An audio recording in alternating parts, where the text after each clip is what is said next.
If you don't like me, it's okay. If you hate me, it's okay.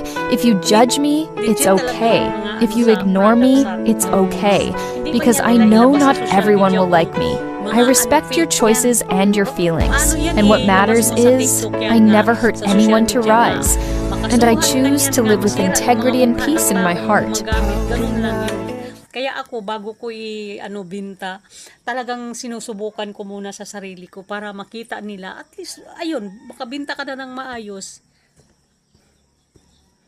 Ganun ako. Siguro, alam mo kung bakit ang bahay namin parang, kasi sa paninda ko yan nga.